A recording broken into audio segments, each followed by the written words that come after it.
may sinabi po etong si ano. Ito. Nung nakaraang araw mga kababayan, may lumabas po palang balita. Ito muna bago yung sinabi ni Torion kanina. Sabi po kasi mga kababayan dito sa Abante, TNT, tunay na tabladista, ito po yung source natin. Hello, love, goodbye. Bato de la Rosa bumisita sa misis.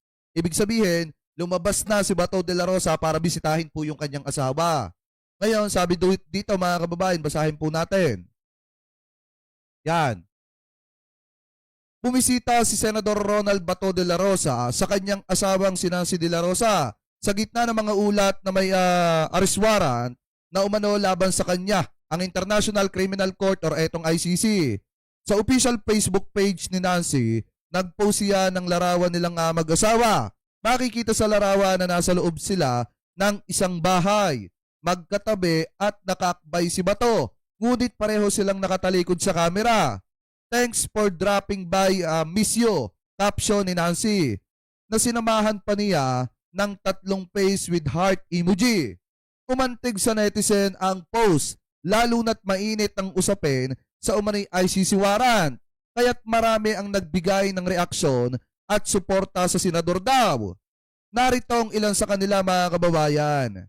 Amping, permanente sir, this too will pass, God bless. Alam niyo mga kababayan, ito kung para sa akin, kung sakaling ipatupad na yung arrest warrant laban po kay Senator Bato de la Rosa. Kasi kung titingnan nyo, yung pagkakataliko dito ni Senator Bato, mukhang namayat.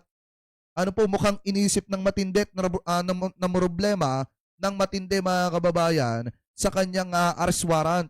Ano po, kasi kung titingnan po ninyo mga kababayan, yun po ay pahapyaw pa lamang ni Ombudsman Boying Remulla, pero masyado na po agad sineryoso ni Bato de la Rosa.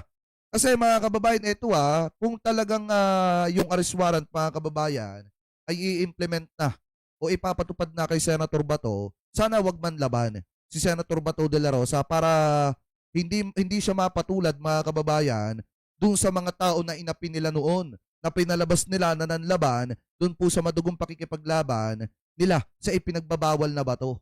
Ano po kasi mga kababayan, tingin ko dito kay Senator Bato, magtatago na po ito at hindi na po ito susuko. Lalo na kung makikinig po siya sa payo ng kasamahan po niya na si Robin Padilla.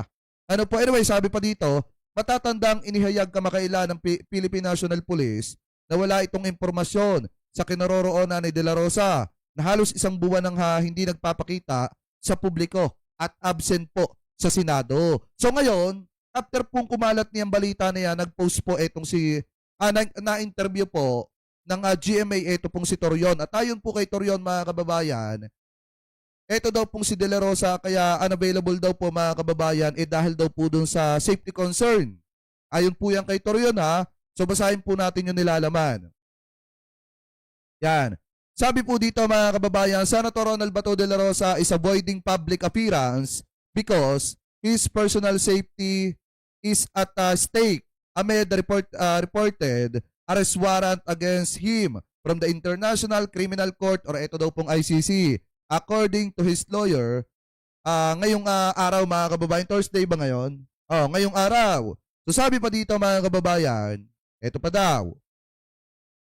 In interview on GMA Integrated News, unang balita, De La Rosa lawyer Attorney Israelito Torion was asked about the senator's status and if he was in hiding, considering his absence at the Senate mga kababayan. So ngayon, ito daw yung sagot ni Torion. Ganito po, ngayon kasi yung kanyang personal safety is at stake.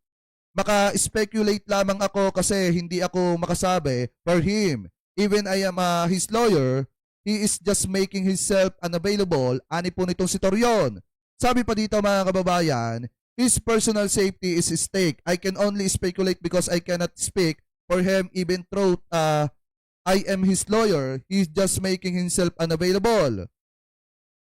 Kasi wala pong klaro kung ano po ang pulisiya o wala po tayong batas as to how to deal with the surrender.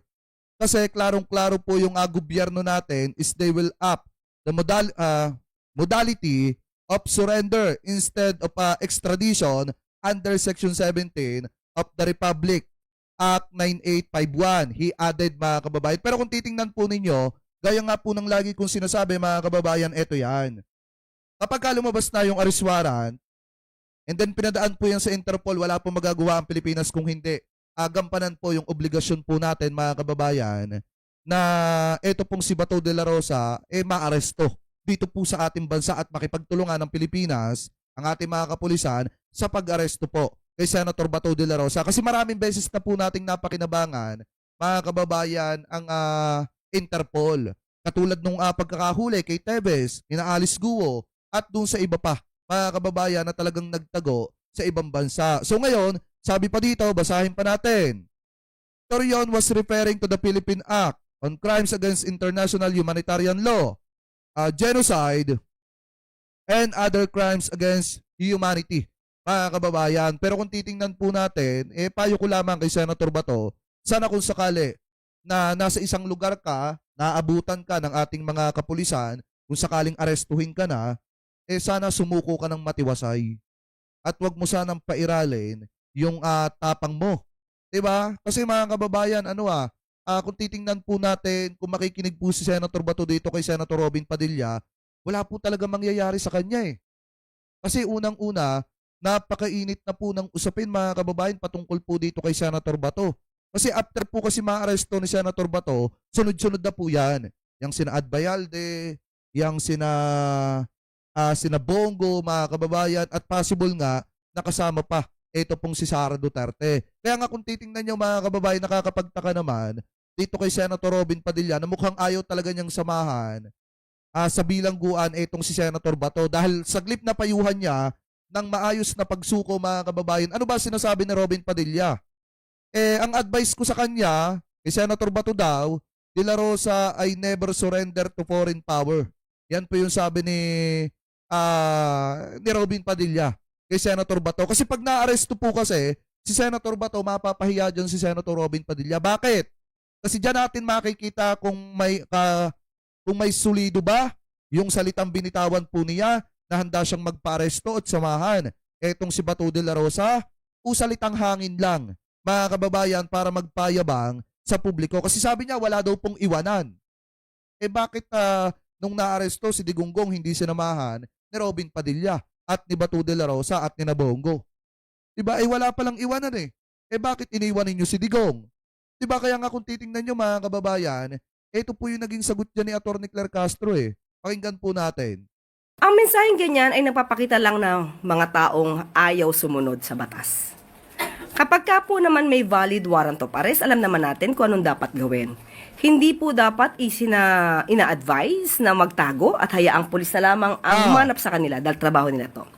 Mas magandang ibigay natin na advice ay sumunod sa batas. At kung payo natin kay Senator Bato, hindi po ako ang kanyang lawyer. Ayan.